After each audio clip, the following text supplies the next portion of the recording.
আজই ডাউনলোড করুন আর এনজয় করুন আপনার পছন্দের শো। রাতুল সাহেব যা যা বলেছেন সব আমার জন্য বলেছে। উনি মোটেও এমন মানুষ নয়, সেটা বাকিরা না জানলেও আমি জানি। সরি ম্যাম, কিছু মনে করবেন না, বাট এটা সত্যি যে আমার কোনো ফ্যামিলি নেই, কিন্তু আমি নিজের পায়ে জীবনে দাঁড়িয়েছি। আজকে নিজের ট্যালেন্টের জন্য আমি এরকম একটা নামি কোম্পানি গাঙ্গুলি গ্রুপ অফ কোম্পানিজে চাকরি পেয়েছি। I want my life partner to be equally ambitious. আমার মনে হয় সে অ্যাম্বিশিয়াস না হলে আমার ক্যারিয়ারটা পজিটিভ দিকে যাবে না। তাই আমি বুঝতে পারছি না ও কি বলতে চাইছে। তুমি কি একটু পরিষ্কার করে বলবে? ম্যাম, কুসুম অশিক্ষিত। কুসুম আর কুসুমের বাবা দুজনেই এই বাড়িতে কাজ করে। কুসুম এই বাড়ির কাজের লোক আর কুসুমের বাবা এই বাড়ির ড্রাইভার। আমি মনে করি না এরকম একটা বিলো স্ট্যান্ডার্ড ফ্যামিলির সাথে আমার কোনো রকম সম্পর্ক হওয়া উচিত।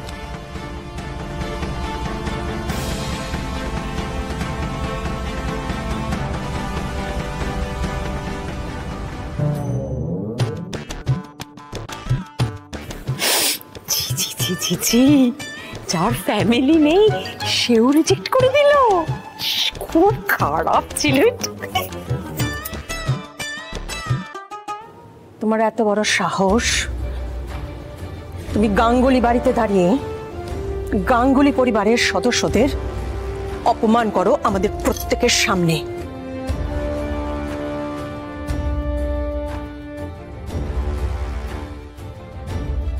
কোনো কাজ ছোট বা বড় হয় না, ছোট হয় মানসিকতা, যার পরিচয় তুমি এখন দিলে।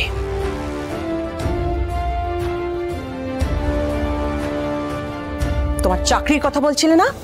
তুমি যে বড় কোম্পানিতে চাকরি করো সেই কোম্পানিটা আমাদের company, Ganguly group of companies. আর এই গাঙ্গুলি গ্রুপ অফ কোম্পানিজ এর ব্র্যান্ড অ্যাম্বাসেডর কুসুম। হ্যাঁ, শঙ্কর আমার গাড়ি চালায়, আমার ড্রাইভার, কিন্তু আমার পরিবারের লোক, এই গাঙ্গুলি পরিবারের লোক।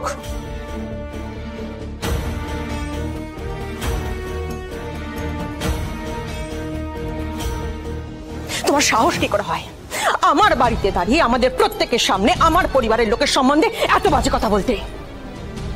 আয়ুষ, আমার বাড়িতে আমার কোম্পানিতে কোথাও আমি এই ছেলেটিকে দেখতে চাই না, জাস্ট বের করে দাও।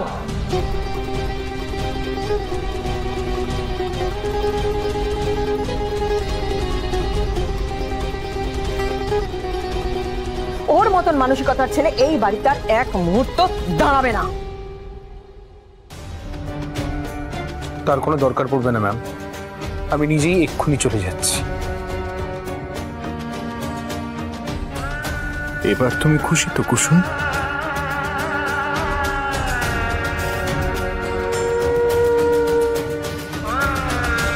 রাতুল দাঁড়াও।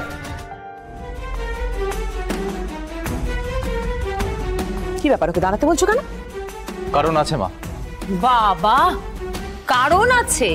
হ্যাঁ, তুই আজকাল দিদির সিদ্ধান্তের ওপরে কথা বলছিস? হ্যাঁ, আসলে মা পুরো বিষয়টা জানে না, তাই জন্য এই সিদ্ধান্তটা নিয়েছে। কি জানি না আমি? বলছি মা। কুসুম দেখো, রাতুলকে সবাই ভুল বুঝছে, তুমি এবার সত্যিটা বলে দাও। অ্যাটলিস্ট এই সব সত্যি জানার অধিকার রাতুলের রয়েছে, এটাই আমি মনে করি।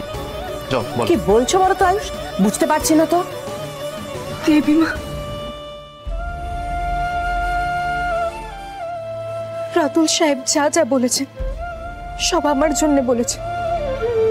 উনি মোটেও এমন মানুষ নয়, সেটা বাকিরা না জানলেও আমি জানি। আমার মনে হয় রাতুলের একটা পরীক্ষা নাও তুমি কুসুম। কেমন পরীক্ষা?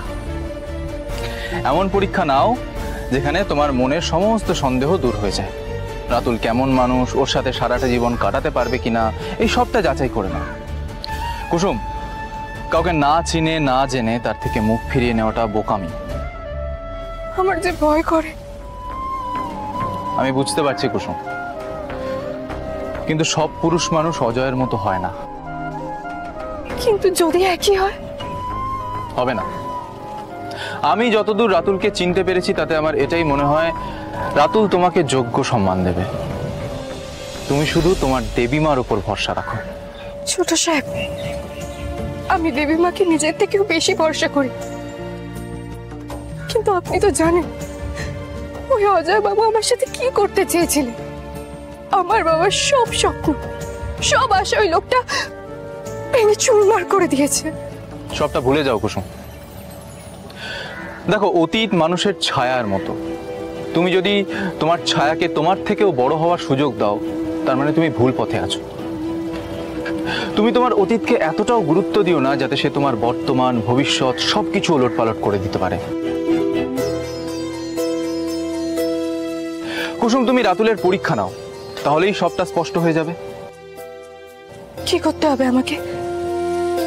তোমার জীবনে এমন একজন মানুষের দরকার যে তোমার ভরসা জিতে নেবে, আর এমন ভাবে জিতবে যাতে তুমি তোমার অতীতের সব কিছু ভুলে যাও। তুমি রাতুলকে বলো তুমি এই বিয়েটা করতে চাও না, কিন্তু তুমি এটা করতে বাধ্য হচ্ছ কারণ তোমার দেবী মা বলেছেন। তুমি রাতুলকে বলো ও যেন মাকে গিয়ে না বলে দেয়, যাতে মা তোমার উপর রাগ না করে। কিন্তু উনি যদি আমার এই কথায় রাজি না হন? তাহলে বুঝবে যে রাতুল সঠিক মানুষ নয়।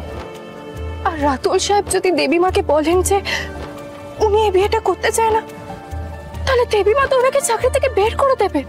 হ্যাঁ, আমি মাকে যতটা চিনি, মা ওকে চাকরি থেকে বার করে দেবে। ইনফ্যাক্ট আমাদের বাড়িতেও আর কোনোদিন ঢুকতে দেবে না। আর আই এম শিওর রাতুলও এটা জানে। তারপরেও যদি রাতুল রাজি হয়, তাহলে বুঝতে হবে তার কাছে তোমার কথার মূল্য রয়েছে। সে তোমার ইচ্ছের দাম দিতে জানে। আর যে মানুষটা কোনো মানুষের ইচ্ছের দাম দিতে জানে, তার সাথে ইচ্ছে মতো সারাটা জীবন থাকা যায় কুসুম। তুমি তৈরি তো? হ্যাঁ। রাতুল যদি এই পরীক্ষায় পাশ করে যায়, তারপরে কিন্তু তুমি আর এই বিয়েতে না করবে না। কথা দাও।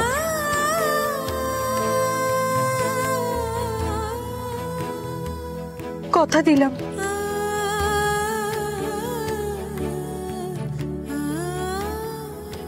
তার মানে তুমি আলাদা করে রাতুলকে যাচাই করে নিচ্ছিলে? হ্যাঁ দেবী মা। কুসুম, রাতুল কিন্তু তোমার পরীক্ষায় পাশ করে গেছে। তাই তুমি এবার তোমার উত্তরটা মাকে দিয়ে দাও। খানিকটা হলেও তো তুমি এখন রাতুলকে চিনতে পেরেছো। তাহলে এবারে বলো, তুমি বিয়েতে রাজি কিনা? হ্যাঁ দেবী মা, আমি এই বিয়েতে রাজি। কিন্তু দেবী মা, রাতুল সাহেব যা যা করেছেন সব আমার জন্য করেছে, ওনার কোনো ভুল নেই। আপনি দয়া করে ওনাকে চাকরি থেকে বরখাস্ত করবেন না। প্রশ্নই ওঠে না কুসুম।